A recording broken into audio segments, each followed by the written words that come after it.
Good afternoon, everybody, and thanks so much for joining us here on KXAN Live. I'm Will Dupree, coming to you from the KXAN Live studio. This afternoon, we wanted to catch you up on what's happening in Puerto Rico after a devastating hurricane hit there this weekend, and maybe offer some ways that you all can help if you feel so inclined to those who are suffering right now. But just to catch you up on what some of those details are, here's some video that came into our newsroom a couple days ago. Right now, though, many living there still have no power or running water to their homes because of the devastating effects of Hurricane Fiona. The storm hit this weekend as a Category 1 and dumped more than 2 feet of rain. At least 2 people have been reported dead so far. Now, this happened 5 years after Hurricane Maria devastated that island too, which it still hasn't fully recovered from yet. And right now, you're going to hear from someone who just returned to Austin from Puerto Rico and saw the effects that this hurricane has had. So let's welcome into the conversation now Alberto Martinez. Alberto, thank you for being here. We appreciate it. Hi, Will. Thank you for having me. As I just mentioned, you got back from Puerto Rico just last night. Tell us about your travels and what you experienced there while you were visiting. I had a trip scheduled. I didn't expect that there would be this devastating storm. I knew there was a tropical storm coming, but it became a hurricane, as you saw. So the major difference, the major disastrous difference is the amount of rain that pummeled the island. Basically, parts of the island received between 5 and 34 inches of rain. Now, to kind of give you a sense of how devastating that is, a single inch of rain is more than 17 million gallons of water. So imagine 30 or 34 inches of rain. We're talking about bridges that were washed away, houses that were wiped out, streets that are blocked, and millions of people without electricity or running water. So it's been a pretty bad disaster, especially considering what the people of Puerto Rico have already gone through. And just to give people context, you work here at the University of Texas at Austin as a history professor, but grew up and are originally from San Juan there in Puerto Rico, and you were visiting family there. Am I correct, in the past week or so? That's right. My mother's there. My mother's disabled, and I also have other relatives. But yeah, I had to seal the apartment that my mother owns and do things of that nature. So housing is just not really built for certain kinds of stress, such as rain coming in horizontally through the window, high pressure winds, things like that. So inevitably, it's a thing that Puerto Ricans have to do once in a while. Fortunately, construction in Puerto Rico is in great measure made from concrete, but even then, the strength of this Category 1 hurricane is so great anyway that it ends up doing a lot of damage, no matter what preparations you do. So we're talking about right now, there's more than 1,000 people that had to be rescued or evacuated from their homes. There are around 1,200 people in shelters, around 70 shelters nationwide in Puerto Rico. And shockingly, and the biggest disaster is only a few hours into the hurricane, 100% of the 3 million people, residents of Puerto Rico, had exactly zero electricity. So a total collapse of the electrical grid once again, despite the billions of dollars that have been allocated. Now, this is mismanagement. To some extent, it's corruption, but it's definitely heartbreaking to see the people, when people actually need the electricity more. We have roughly 6,500 patients in Puerto Rico who are undergoing dialysis treatment, and they need electricity constantly to assist in the functioning of what are their kidneys to do that work. And when you have no electricity, inevitably what's going to happen is a slow, steady stream of deaths until electricity has been restored. Right now, there about 80% of the people in the island still don't have electricity. So, and then there are water pumps that couldn't work precisely because of the electricity. So again, then countless people also were without water too when they actually needed it. Yeah, I think that's what really shocked people was that the entire island at one point had no power whatsoever. Every single corner of the island had no power. That is just shocking. And you said that your mother is there right now. So how is she and maybe some of your other friends and family who are there doing at this point? My mother is well enough. My aunt is fine. You know, people for the most part, if you live in a city, you're going to be relatively well. You're going to have to deal with some water, but and then this is not a disaster of wind. So even though some places, such as Ponce, endured 105-mile-per-hour winds, for the most part, different parts of the island were receiving, say, 50, 60 mile per hour gusts of winds, which can, you know, damage some windows. The real disaster here was water. So people who lived instead on hills that are mostly soil without a lot of tree and roots holding it all together had their houses flooded down the hill, and now they're homeless. So it's going to be crushing to see how many people are now homeless because of this. And for that reason, we really hope anyone from the United States can feel sympathy and don't donate some money, any kind of support, whether it's donations or funds to any of the various firms that are doing some of these recovery processes. Yeah, there will undoubtedly be lots of relief efforts popping up because of the storm and the effects it's having. But what are some of the suggestions you have about organizations and funds that people might give to help people out there? I was looking at that since you contacted me, so I looked at a number of options. I boiled it down to just a couple of suggestions. One of them is titled Puerto Rico for Puerto Rico, which can be reached at fundli.com/PRXPR. So fundly.com/PRXPR.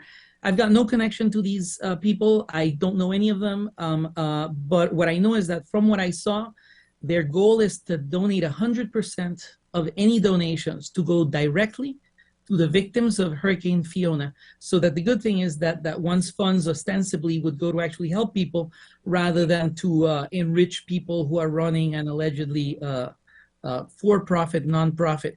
Similarly, while that action goes towards feeding and supporting victims of the hurricane, there's another one called, you can find it at en.tpmgcorp.org. That's en.tpmgcorp.org.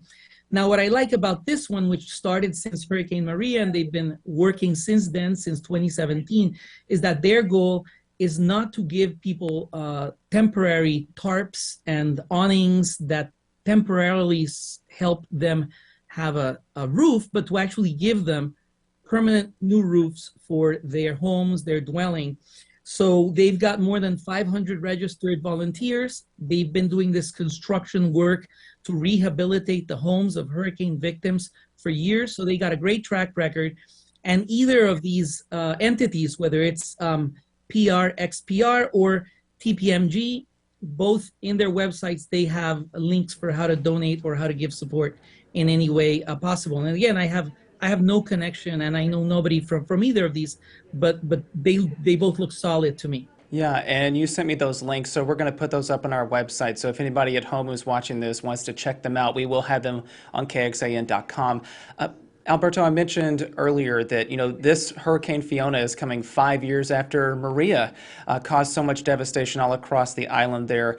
You and two of your faculty members here at UT started a group at that time called, and I want to get the words right, the Puerto Rican Organization for Educational Support and Advocacy.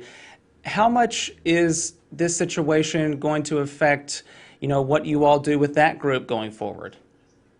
We have to get together and discuss that.